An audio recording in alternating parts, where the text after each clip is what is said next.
Tahun 2024 kemarin bahkan kita tambahkan targetnya untuk jenjang SMA dan SMK sekitar 666.000. Jadi totalnya sekitar 18,6 sampai 18,7 juta peserta dengan anggaran yang dikeluarkan oleh pemerintah sebesar 13,4 triliun rupiah.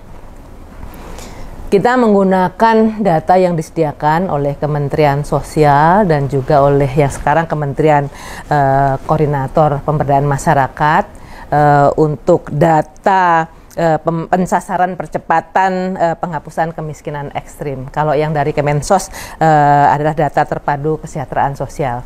Jadi sekolah mengusulkan anak-anaknya, kemudian kita padankan dengan data-data tersebut yang ada di situ, otomatis mereka layak untuk mendapatkan program PIP. Kemudian kalau di Tengarai ada anak-anak miskin tetapi belum masuk di dalam data-data tersebut, belum bisa menerima PIP, sekolah bisa mengusulkan, pemangku kepentingan juga bisa mengusulkan, nanti diusulkan oleh pemerintah daerah juga kepada Puslapdik yang ada di Kemendikdasmen.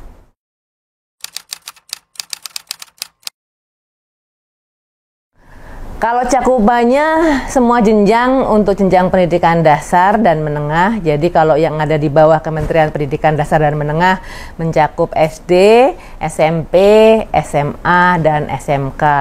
Untung yang ada di madrasah ibtidaiyah, madrasah sanawiyah, dan madrasah aliyah itu pendanaannya ada di Kementerian Agama. Ada target-target tertentu juga yang dibiayai oleh Kementerian Agama.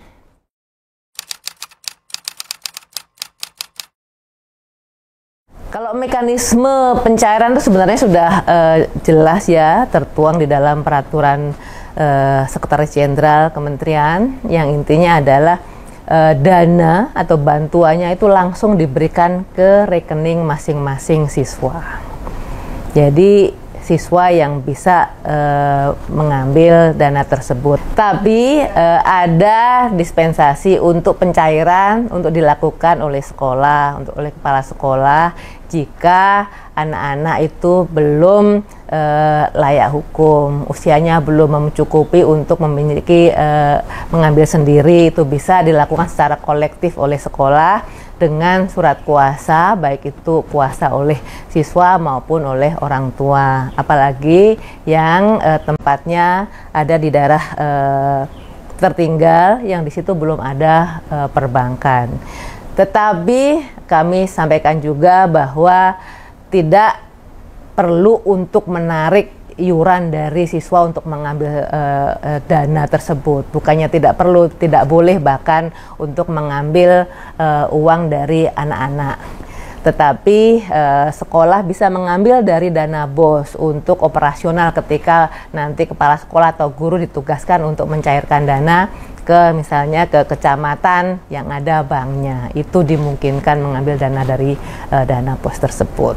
Jadi jangan mengambil yang sudah kita alokasikan untuk anak-anak tersebut. 100% harus sudah sampai ke penerima. Ada 3 ketepatan yang kita targetkan: tepat sasaran, tepat jumlahnya, tidak ada pemotongan, dan juga tepat waktu. Oleh karena itu kami himbau betul untuk semuanya membantu pemerintah ini memastikan dana PIP betul-betul sampai tujuan dan betul-betul bisa membantu untuk memastikan anak-anak dari yang keluarga tidak mampu bisa bersekolah. Ini tugas kita bersama.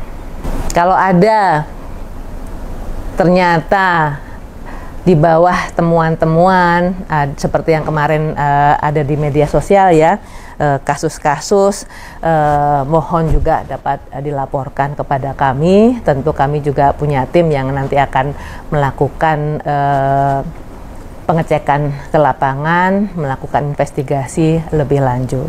Dan kami tentunya berterima kasih kepada masyarakat yang sangat peduli pada anak-anak kita untuk memastikan program-program pemerintah bisa berjalan dengan baik. Jadi kalau misalnya ada yang menemukan, oh ternyata ada anak-anak yang sebenarnya dapat, ternyata tidak dapat, atau misalnya ada pemotongan-pemotongan, laporkan saja. Kita juga sudah ada kanal pelaporan di Kemendikdasmen, helpdesk juga ada, jadi manfaatkan itu untuk menginformasikan ke kami. Tentu nanti kami juga akan berkoordinasi dengan pemerintah daerah, mengkomunikasikannya ke sekolah untuk tidak melakukan hal-hal yang memang tidak boleh dilakukan itu.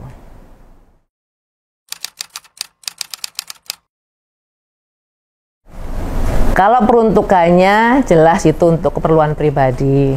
Jadi tidak boleh itu dananya terus kemudian oleh sekolah dipotong untuk membayar uang sekolah, untuk membeli seragam, tidak. Serahkan semuanya kepada anak, kepada orang tua sesuai dengan jumlah yang seharusnya.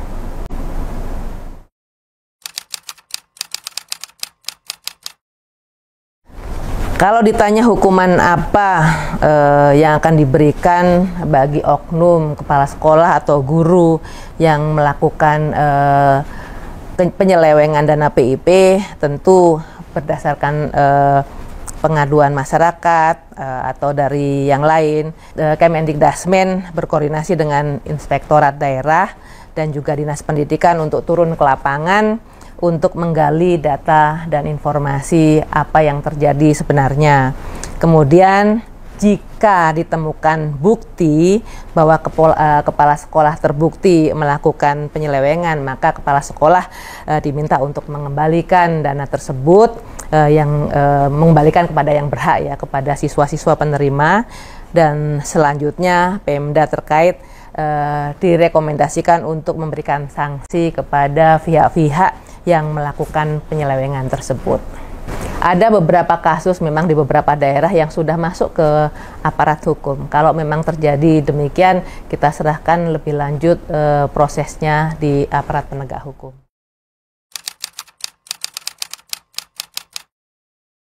Kemendikdasmen terus mengupayakan agar masalah-masalah penyelewengan ini bisa diminimalkan, kita usahakan tidak terjadi. Oleh karena itu kami menghimbau pada masyarakat untuk bisa membantu kami, dan kami sudah menyiapkan ini unit layanan untuk pengaduan PIP. Ada call center di unit layanan terpadu Kemendikdasmen di 177, atau juga mengunjungi laman kami di ULT kemdikbud.go.id, masih yang lama, ya.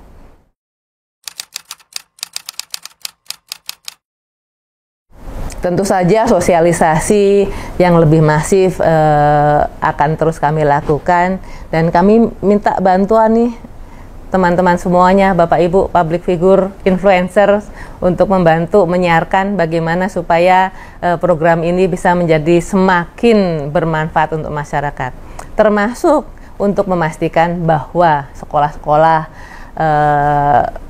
mengumumkan siapa saja penerima PIP setiap tahunnya. Itu wajib tuh, ada di dalam regulasi kami. Sekolah memaparkan, mengumumkan di